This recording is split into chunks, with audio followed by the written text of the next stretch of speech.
Alright, I am back with another video, and today we just kind of have, well, a personal build of mine. I mean, this is just kind of a build that I just happened to kind of be messing around with in the game. I was playing with it kind of during Act 3, and you know what?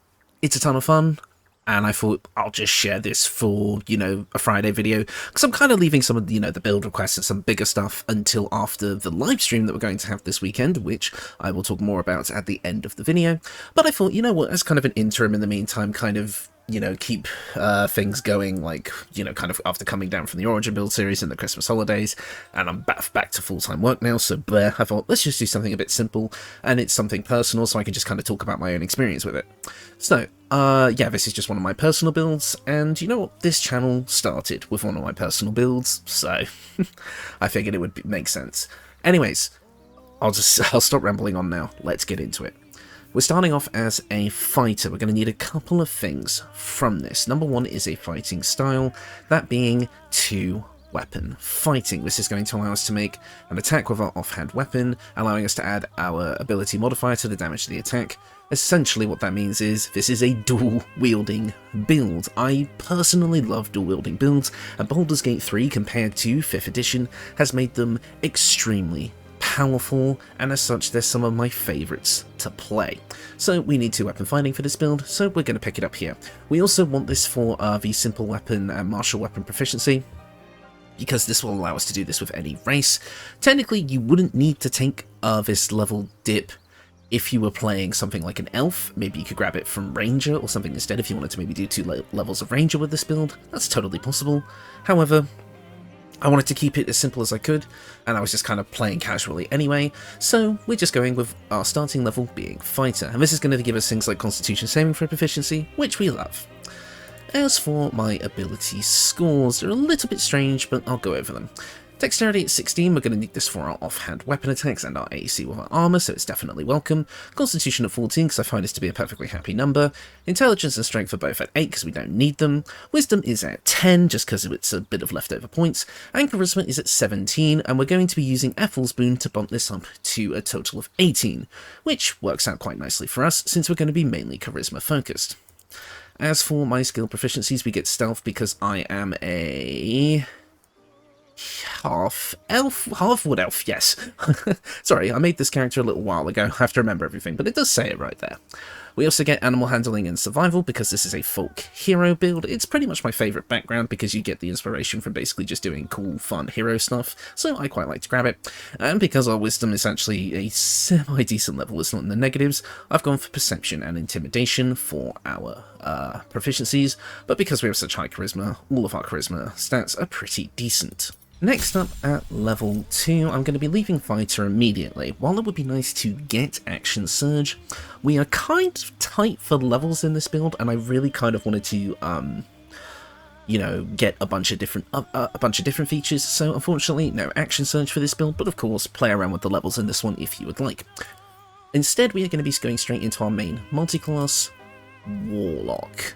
Warlock is going to give us a ton of things, namely 2 cantrips, and of course I'm taking Eldritch Blast and Friends, we might as well play to the strengths of the build. We're also going to be taking the Fiend subclass. I did originally do this build with the Archfey, but I found that when I kind of finalised exactly what I wanted this build to be, and I mainly went for the level 6 Archfey feature, because originally this build was kind of more focused on teleporting, because I was kind of modelling it after Noctis, the protagonist of Final Fantasy 15, but that kind of changed in the long run, and I ended up getting a bit more of a fire theme going. Fire is a bit of a theme this week, but, with the blue flame being my last build. However, this isn't like a pyromancer build, fire just happened to make sense in the end. You'll see what I mean. So we're going with the Fiend for our subclass. This is just going to get us things like Dark One's Blessing, allowing us to, whenever we kill a hostile creature, we gain temporary hit points equal to our charisma modifier, which is pretty good. As for our spells, again, keeping on the fire theme, I want to grab Hellish Rebuke, just because it's kind of one of my favourite reaction spells in the game, and we might as well pick it up. And then our next spell can be whatever we like. If we want to keep the fire theme, we could go with Burning Hands, or Hex, which was my personal choice. It's kind of an early game concentration spell, because that extra damage is always nice. Next up at Warlock level 2, we are going to be getting Invocations, and again, I'm not doing anything too fancy here, I'm just playing to the strengths of the Warlock, so we're grabbing Agonizing and Repelling Blast to bump up our Eldritch Blast, because why not? And again, we do get to pick another spell at this level, in keeping with the fire theme, I'm going to grab Burning Hands.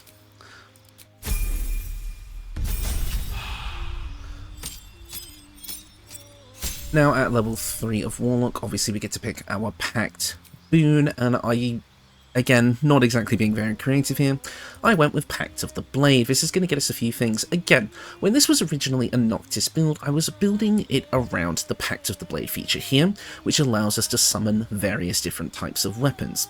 And I was like, oh, because that's cool, because Noctis can, summon weapons, from his inventory, and they kind of appear as like they magically appear before him, and then he attacks with them. The problem is, the Pact of the Blade weapons that you summon are literally just basic weapons, they're not even +1 weapons, so they're kind of bad. And even though they do scale with charisma, without having to be bound through Bind Pact Weapon, their attack actions, so like things like Lacerate or Concussive Strike or Piercing Strike, they still use your dexterity or strength. So if I wanted to use a greatsword, since we dumped dex, it's kind of useless. So unfortunately, that didn't really work out, which is kind of the first reason this build started to change. I do want to do a bit more of a teleport-focused build later on into the future, but I kind of have done stuff like that with my Nightcrawler build from way long ago. Anyways, I'm rambling. We're just taking Pact to the Blade because I want Bind Pact Weapon to allow us to bind a weapon and use our charisma for the attack and damage rolls. As for our spells, we can kind of take whatever we like here. I'm personally going to be keeping the fire theming and going with Scorching Ray for a big, multi-target fire attack. But things like Misty Step, Hold Person, Mirror Image are all good. Even Darkness if you took the Devil's Sight, what's it called? Invocation. There we go. At Warlock level 4, we are going to be getting our first feat. And I am going to put this into an ability score improvement, but not the one you're thinking of. You'd think, oh yeah, well let's bump up charisma. No, I want dexterity, because we're actually going to be able to reach 22 charisma without needing to level up charisma once, because we used Ethels Boon for the +1, and the equipment we're going to be getting later is going to help us bump that up to a 22 without needing to level it up. So we can just round out our dexterity so our offhand attacks are a bit stronger, or if you don't care to make this a dual wielding build, just bump up your constitution instead. As for our cantrips, it's up to you what you want to pick here. We'll go with this one. And as for our spells, we are going to have quite a few concentration spells on this build, one of which is pretty important, so I think actually Mirror Image is going to be quite nice here. It's just a bit more armor class, especially when we're a light armor build, but again, something like Misty Step would not hurt. And then finally, at Warlock level 5, we get our class feature, which is Deep Impact, which allows us, being a Pact to the Blade Warlock, to gain an extra attack with our Pact weapon, so we now have extra attack, which is pretty good. But the unique thing about this extra attack is that on all modes excluding Honor mode, they specifically fixed this just for Honor mode, this extra attack stacks with regular extra attack gained from another class, meaning that if we get extra attack from another class, we can attack up to 3 times with a single action. Well, we're going to be doing that. As for our spells, we do get level 3 spells at this point, and of course I'm taking Fireball. Because it's Fireball, it's the big fucking fire orb that just goes kapachoo and blows shit up. For the record, every single time I mention Fireball in a build, I'm going to make my explanation sound way more ridiculous every single time. Look forward to that. Or don't.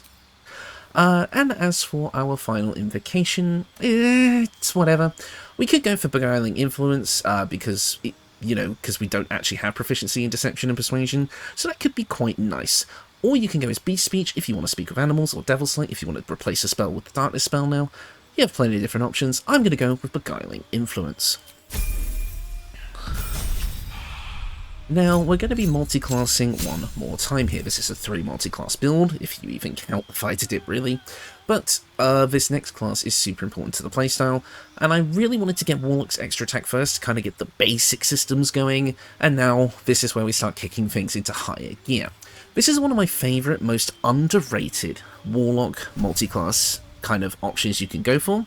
I've used it a couple of times, but they were both on builds not a lot of people really saw, so I really kind of wanted an opportunity to show it off again because I think it is extremely underrated. Monk. Now, the Monk Warlock multiclass is super interesting to me. Even though we're not necessarily going for unarmored defense or anything like that, so we're not really getting the extra movement from monks so much. We're not really here for that. What we're here for is the versatility that comes with getting bonus action attacks from things like Flurry of Blows. We also have things like, being able to get higher unarmed strike damage, and also monk weapons, meaning that now with our high dexterity, we can use our offhand weapon, which we'll be getting later, using our dexterity instead of our strength, because otherwise normally it would be a strength weapon. So with charisma being our main hand weapon and dexterity being our offhand weapon, we're not really sacrificing any of the core parts of the Warlock stat spread to make this multi-class work. And again, since we're wearing light armor anyway, we don't need to go for an armored defense, which means we don't really need to level our wisdom. Now, that may change slightly depending on the multi-class you choose, but you guys will have to experiment with that and maybe swap out some pieces of equipment as we'll get into it. But for now, let's keep going. At monk level 2, we're just going to get the basic stuff. We get a bit of unarmored movement, which we're not really using for this build. But we do get things like patient defense, which can be quite good, and things like Step of the Wind to dash and disengage as a bonus action. Dashing we won't be using so much as I've supplemented that with something else. However, disengage can still be useful. But let's move on. At monk level 3, you get to choose your subclass. Now, you do have a couple of options here depending on how you want to do your build. Now, I personally am going for Way of the Open Hand here because my original intention with this build, while it was meant to be kind of like a Noctis Fiend build, like I said, I also just wanted to make someone who was just really good at fighting, just getting up close and personal, being able to use melee attacks with both weapons and their unarmed strikes to kind of create some sort of badass, like, sword fighter warrior type, which I think Open Hand does really well, and because none of Open Hand's features directly rely on our Wisdom modifier, such as the Flurry of Blows variants, or the Manifestation of Body or anything like that, we don't actually really need to level Wisdom if we're not going for an armored defense. However, if you wanted to lean more into the fire theming, you could obviously go with Way of the Four Elements, but that comes with the caveat of needing to level Wisdom to use these stats. So I would recommend, if you wanted to do this, swap out the gloves that I have here, which I'll get into when we get to the equipment section, for the gloves of Dexterity, which automatically set your Dexterity to 18, which is the same that you would get with this build anyway, and put those points into Wisdom instead to have 18 Wisdom, which would allow you to use the Way of the Four Elements monk features, such as Fangs of the Fire Snake, which would absolutely love to be a part of this build. And also, other stuff like Chromatic Orb and Burning Hands, but using your key points instead. So that is absolutely an option. The only thing you'd be missing out on is the extra kind of damage your weapon and unarmed strikes would get from the gloves that I have here, but if you feel like that might be a more interesting build, that is a variant. I'll have obviously the links to everything in the description if you kind of wanted to try out either versions of the build, but for now I wanted to go with Way of the Open Hand because that is my personal preference. I mean, Way of the Shadow could also work, but I do just feel like Way of the Shadow's extra features are a bit too situational a lot of the time. The big draw of it is if you go all the way in it, if you just build a pure Shadow Monk, and then you get the ability to teleport and do the super powerful Psychic Strike. But again, it's really situational because you have to go with obscured areas. It's whatever. I'm rambling a bit too much. We're going with Way of the Open Hand, but 4 elements is a good choice if you build for it. At monk level 4, we are going to get another feat, and this is where we're going to get the final thing that we need to make this build work, or at least the way I want it to. Dual Wielder. Now this is because I'm planning on dual wielding weapons that aren't light. If you wanted to dual wield daggers or short swords, you don't actually need this feature. You could just go for an ability score improvement to bump up your dexterity or your constitution, or your wisdom if you've gone the 4 elements route, but I want to be able to dual wield, so we're doing this here. At monk level 5, we're going to be getting some really important things, namely extra attack. Because, as I said before, this stacks with our Warlock extra attack, we are actually going to be able to make 3 attacks with our main hand weapon per action, which is super good, allowing us to really put on the offensive pressure. We also get Stunning Strike, which can be done with both a weapon or your unarmed strike. Now, initially I kind of overlooked this because in 5e, I understand that Stunning Strike is quite good. In fact, I believe it's one of the reasons that Monk, like kind of the rest of the Monk features that it gets are kind of nerfed, is because this one skill is kind of strong enough that if they made Monk any stronger, this would be too broken, or something along those lines. In Baldur's Gate 3, the kind of initial reception to it is if it's kind of meh. It doesn't go off as much as you would like in practice, but I kind of did some combat footage and I was like, you know what, when I did the combat testing, I was like, oh, you know what, I'll actually give this skill a proper shake. And it actually went off quite a few times, stunning the enemy. So if you're lucky, you can get a pretty decent stun lock out of this. So I'm just saying this kind of just because usually I kind of just dismiss it, but I'm going to give it a bit more credit that it is due this time around. But I still would recommend, if you just want consistency, to go with like other options like Flurry of Blows. But this still works out sometimes, but not always. And finally, at Monk level 6, we're going to be getting some final pretty important features. First up, we're getting our subclass feature, Manifestation of Body, Mind, and Soul, allowing us to imbue our unarmed attacks with an extra d4 of Necrotic, Psychic, or Radiant damage respectively. This is just more damage, and while this build is more focused on weapons, having this little bit of extra damage when you do decide to go through the utility of maybe toppling, staggering, or pushing an enemy with your Flurry of Blows, it makes sense. But more importantly, we're going to get Wholeness of Body. This is a little bit of healing. We regain half our key points, so if we have been using our Flurry of Blows quite a bit, we get to do it even more. But we also, for 3 turns, gain an extra bonus action. Now, obviously, you would get a permanent version of this if you took 3 levels of Rogue. But if we were to take 3 levels of Rogue with a build setup like this, we're not going to be able to get enough levels in another class to get extra attack. So while with levels of Rogue, we would have a little bit less offensive power overall because, you know, while we do get to attack 4 times, twice with our action, and twice with our bonus action, this gives us a bit more freedom, because now we can attack 3 times with our main action, and then also have our bonus action, and have our double bonus action occasionally, but then it does give us a bit more freedom of, like, you know, we have the extra attack, we now have the opportunity to do 5 extra attacks per turn. We also have, you know, the Flurry of Blows as well to give us a bit more combat maneuverability, you know, with the ability to stagger and, you know, topple foes, which is super, super good, knocking them prone.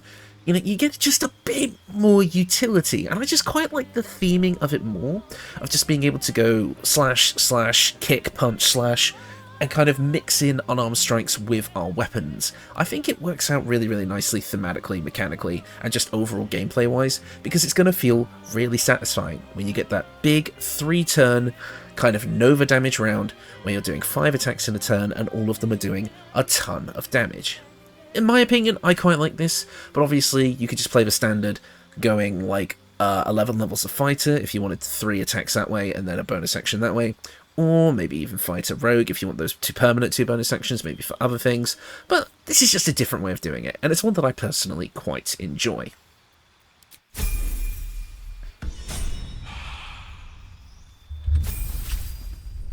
And that is the build. Overall, you're going to be getting a ton of cool stuff out of this, like I said.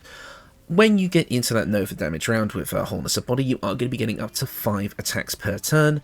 And again, you're doing really well stat-wise. You have high Charisma, so you can be the face of the party. High Dexterity, so you have a lot of AC and, you know, a lot of damage off your offhand weapon. You have close range and you know, you have close range attacks with both your weapons and your unarmed strikes, allowing you to do both slashing and melee, and you have a ton of maneuverability, which overall is going to make this build feel super, super good. But you also have a cool ranged options like Eldritch Blast, Fireball, Scorching Ray to get that overall fire theme. But the equipment is where this build really starts to take off, so let's look into it. Now, a lot of this is going to be the fairly standard kind of kit, so I'll just go over it relatively quickly. If you've played a Warlock, you know what I'm talking about here. First up is the Birthright. This is going to give us a +2 Charisma up to 22 for the cost of a head slot. Pretty much every Charisma-based character wants this. It is just more power, and Warlocks especially love it if you're playing a Pact of the Blade Warlock, because it just gives you so much out of one equipment piece when you already want your charisma to be as high as it possibly can for both your spells and your melee damage. Birthright is perfect. Next up is the Elegant Studded Leather. This is going to give us a +2 to initiative rolls, advantage on stealth checks, and the ability to use shield once per short rest. It's just a super good late game armor piece, but you have a ton of options if you want to go with other stuff in the meantime. You can even go with just regular clothing if you want to, do something with that, since you do have an armored defense. So feel free to play around with this one, but I quite like just having this armor percent because, again, this is a personal build. I really like the way this looks in black and red, so I just wanted to pick this one up. Next up is the Hell Dust Gloves, another kind of Act 3, piece of equipment. This is going to add 1d6 of fire damage to our weapon attacks and 1d6 necrotic damage to our unarmed strikes, and allow them to possibly inflict bleeding. Since we're using both in this build, this is just a huge amount of extra damage, and this is kind of where the fire theming started to kick in, is when I realised how well these work on this build. And while this is an Act 3 option, you can get a slightly lesser version called the Flawed Helldust Gloves in Act 2, which exchange for d6 of damage for a d4 instead, but basically do the same thing. But with these gloves, you also get the Rays of Fire cantrip, which is basically just a more powerful version of Scorching Ray, which you can use once per short rest, which is quite nice. Next up, we also have the Boots of Speed. While we can dash as a bonus action by spending a key point, I feel like it's quite nice just to get it for free. Regardless, it just gives us a bunch more maneuverability, and is a decent Act 1 option, but something like the Disintegrating Nightwalkers to be able to avoid, being slipping or being entangled, and also getting a usage of Misty Step per short rest might be more your thing. But again, I kind of just wanted these for the fashion because they're one of the better looking boots in the game in my opinion, and as much as I love the Disintegrating Nightwalkers, the boots design doesn't really do it for me a lot of the time. I feel like it's a bit too spiky, so I just kind of like having a more standard sort of look for my boots, but it's entirely up to you. Use your preference. Basically any boots will work on this build.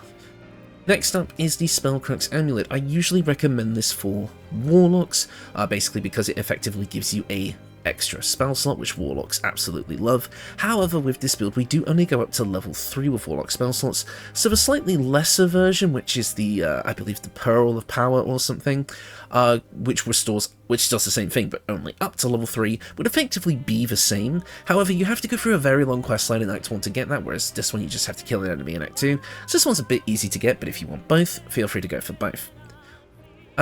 This is the Ring of Regeneration. This is kind of just here. I like it just to have the constant healing because, again, if you're knocked down, this ring just automatically gets you up, which I really, really like. But you could replace this with something like the Ring of Arcane Synergy if you plan on using Eldritch Blast a bit more, and you can get more weapon damage that way, which is probably a pretty good recommendation, probably something I would go with, but I do just quite like the extra healing. That's just my personal preference. And then finally, the Ring of Protection, just to give us a +1 to our armor class and saving throws, a really, really nice Act 1 option that I quite appreciate. Now, let's get into the weapons. Now, this is totally inefficient, but I am a 100% a sucker for longswords. I don't know why. Longswords are just kind of like my favourite medieval weapon. They just, something about them just works for me. And dual wielding them, especially in recent times, is just one of my favourite things.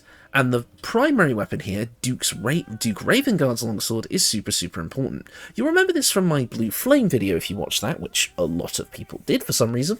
You'll know this one is quite good because, yes, it has a couple of benefits, like being able to use Commander Strike, and it just is a generally good +1 longsword, but it also gives you a +2 to Charisma unconditionally, meaning that if we start with 17 Charisma, use Ethels Boon to get it to 18, and then use this sword and the Birthright, we automatically get 22 Charisma without having to invest a single ability score improvement in it, which is super good. This is on par with the Ethels Boon Potion of Everlasting Vigor combination that you can get, from, if you're playing a strength build, which is super awesome. I absolutely love this. And then we can also pair this with Voss's Silver Sword, which is going to give us Wrathful Smite. It's one of the only +2 longswords in the game, and it gets a little bit of a bonus to damage and attack rolls against Githyanki, Aberrations, Fiends, and Elementals, but it also gets a little bit of psychic damage on top of it anyway, which is super nice. So overall, we're getting fire and psychic damage on this build, which is super cool, and because these swords share the same model, just different textures, they look a lot nicer when they are sheathed on your back. If I just show that off very quickly. I mean, look, that just looks sick. It's a personal preference. And then to top off the kind of combo here, we have the Darkfire Shortbow, which is going to give us resistance to fire and cold damage, a +2 ranged attack option if we need it, but we'd really just use Eldritch Blast if we needed a ranged attack. Although this one can work its way into your melee combo as well. Say you're taking out a group of enemies, and you go melee attack and kill one that's close to you, shoot one that's far away, and then melee attack another close one. That can kind of work. But the main thing, obviously, that we're here for is haste. Again, this is one of my favourite kind of sidearms in the game, because this is going to give you the ability to cast haste once per long rest, which is going to, give you an extra action, which means now we're making, with all of our buffs up, if we have both haste and wholeness of body, that is 6 attacks with our 2 actions, and 2 with our bonus action. So that's 8 attacks in a round, which is insane.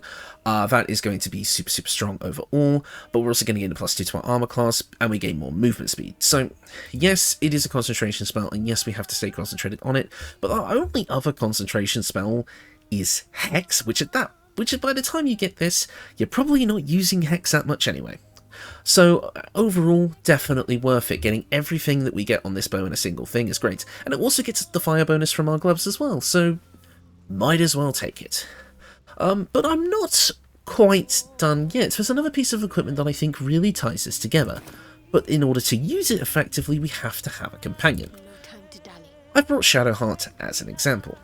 For this example, I have made Shadowheart just a level 3 sorcerer on top of her usual cleric level, so this can be done as low as level 3. As long as you just have a sorcerer in the party that is level 3, whether they are a main party member like Shadowheart or Gale, or just a hireling that you hired for a bit of gold, this will work. You want to equip the Drakethroat Glaive. Now, everybody knows the Drakethroat Glaive has the Draconic Elemental Weapon buff, which, if you cast on a weapon that is on the floor, it will remain buffed until the next long rest, giving it a +1 to attack rolls, and it deals an additional 1d4 damage of your choice, that being fire, ice, thunder, lightning, acid, all that good stuff.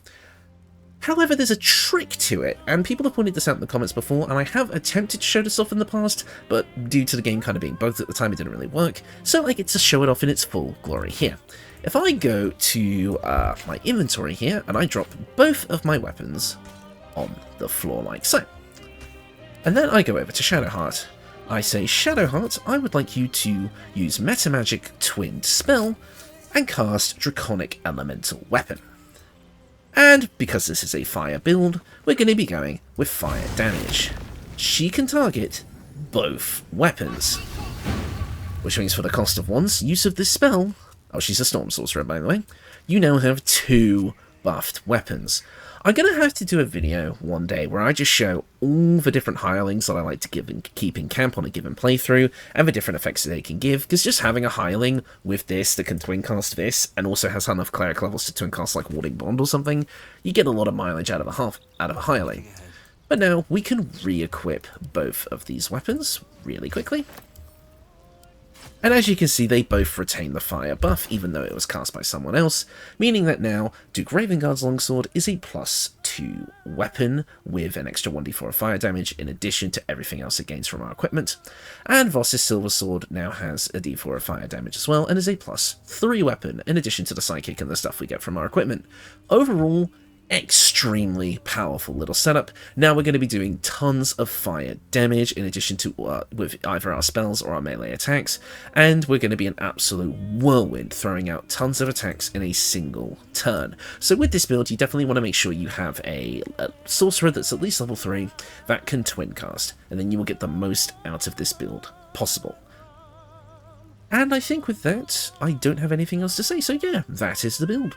Overall, like I said, you're going to get a ton out of this. You're going to get a ton of melee damage, a ton of range damage, a ton of attacks per turn, a ton of versatility with the different types of spells and attacks you can do, between doing bludgeoning damage that has different effects with your various flurry of blows, being able to stun enemies with stunning strike, being able to heal yourself and restore your own resources with wholeness of body, and technically second wind as well, but yeah. And also being able to restore your own spell slots with the Spellcroak's Amulet, being able to buff yourself up with haste, or have that same sorcerer that is giving you the twincast of Draconic Elemental Weapon do it, and allow you to maybe focus on a different concentration spell if you have maybe like a scroll or something. You just have so many options here, it is insane, and I feel like, again, this is just a personal build of mine. And when I do personal builds, I like to power build a little bit while still making something cool, and I think this does both. So I really, really hope you guys enjoyed this one. as for end video stuff while the combat footage kind of plays on, there's actually quite a few things I'd like to talk about. Like I said, my previous video, The Blue Flame, has done super well. In fact, pretty much all of my videos since I started the Origin Build series have seen a massive uptick in views, so the channel is absolutely getting its second wind. We're like 20 subscribers away from 4,000 now, which is insane. That's another amazing milestone to achieve, especially that as if we do kind of achieve that within the next couple of days, that'll be keeping with the 1,000 subscribers every month type deal, which would be insane, so that would be awesome. Also, if you've been paying attention to the channel recently, and quite a few of you have, especially the community tab, you'll notice that I've had a couple of polls up lately. Poll number 1 was to determine if this weekend's livestream was going to be our usual Armour mode livestream, or a build theory crafting livestream where we all kind of get together in chat, sit in front of the wiki, and come up with builds for future videos together. And as such, with an overwhelming majority of the votes, that is what is going to be happening. About 200 of you voted, and as such, with about a 69, I think, percentage in favour of the theory crafting stream. So that is what's going to be happening this Sunday. The stream is going to be on Sunday, as I will be busy on Saturday. So I hope all 209 of you, I think, if I remember the screenshot I took correctly, can make it to that stream. Obviously, don't worry if you can't, but you know what I mean.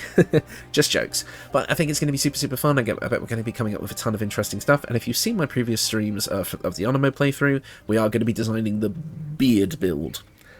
That out of context is going to make no sense, but trust me, if you're on the streams, you'll know.